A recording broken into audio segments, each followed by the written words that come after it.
Welcome to Growth Rocks Podcast, the podcast powered by Gen AI.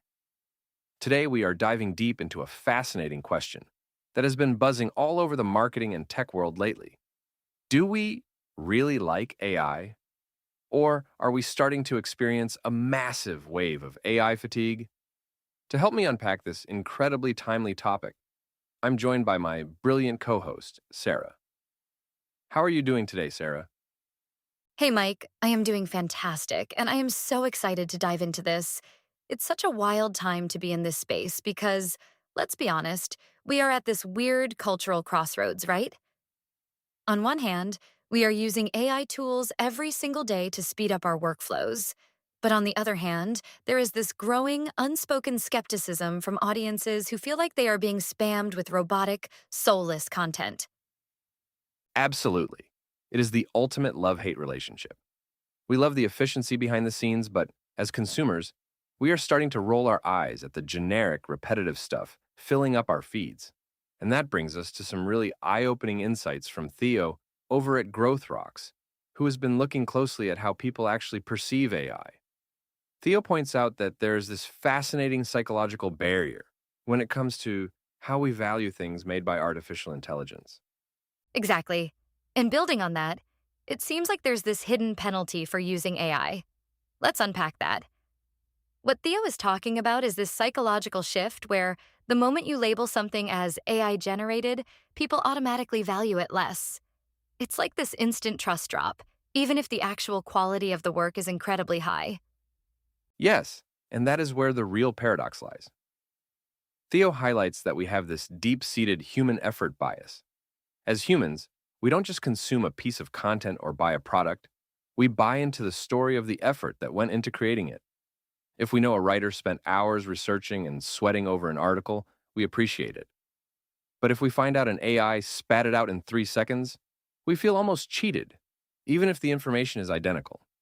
So, here's the question. How do brands navigate this without hiding the fact that they use AI? That's the thing, right? It is a massive tightrope walk for modern businesses. Yes, and building on that, the answer isn't to lie or be deceptive about using technology. Instead, Theo suggests that AI should be the invisible engine of your business, not the front-facing driver. We need to focus entirely on the value we are delivering to the customer rather than bragging about the tools we use to get there. Totally. I love that perspective. It's like buying a beautiful piece of wooden furniture.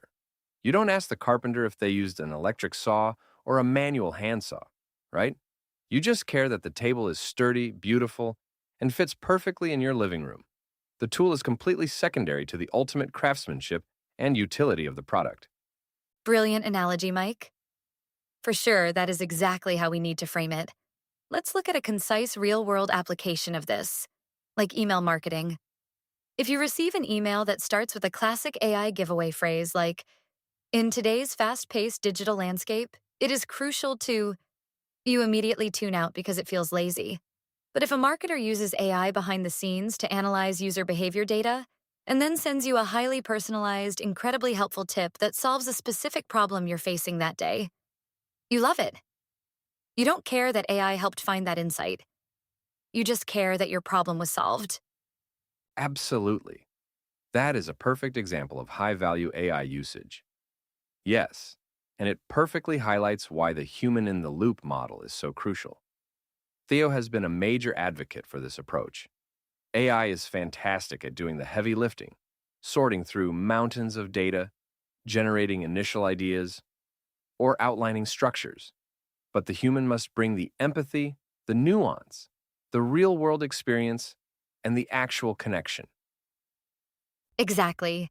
And that human connection is what keeps audiences from getting AI fatigue. So let's unpack the first major actionable takeaway for our listeners. If you are a marketer, creator, or business owner, takeaway number one is stop treating AI as a marketing gimmick.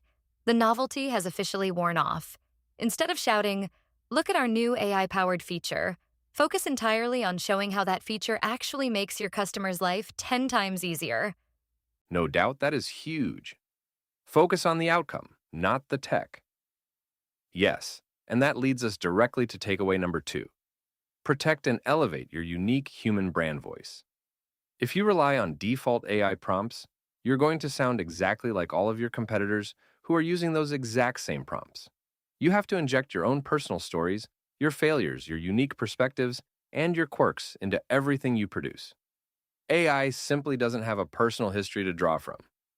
Oh, that is brilliant. Let's unpack that, because it is so true.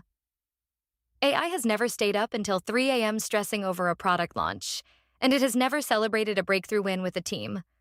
Those shared human experiences are what build genuine trust. And building on that, our third takeaway is to use AI to scale your creativity, not just your volume. Exactly. You want to use it as a creative springboard, not a lazy crutch. Theo talks about how the internet is currently being flooded with content pollution, just endless generic articles generated solely for search engines. But if you use AI to brainstorm 50 wild, out of the box ideas, and then you take the absolute best one and write it with real human passion, you are using technology to elevate your quality, not just your quantity. For sure, it really all comes down to trust and intention. People don't actually hate AI. They hate feeling spammed, and they hate feeling like a brand is taking shortcuts at their expense. When we use AI ethically, creatively, and thoughtfully to add real value, people don't just tolerate it, they welcome it. Absolutely.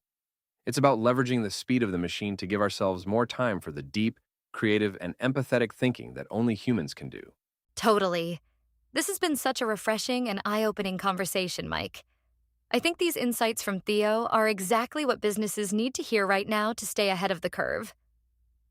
Yes, and that is the absolute perfect note to wrap things up on today. Thanks for having me, Mike. This was an absolute blast. That's a wrap for today's episode. Until next time, keep experimenting, keep optimizing, and keep growing.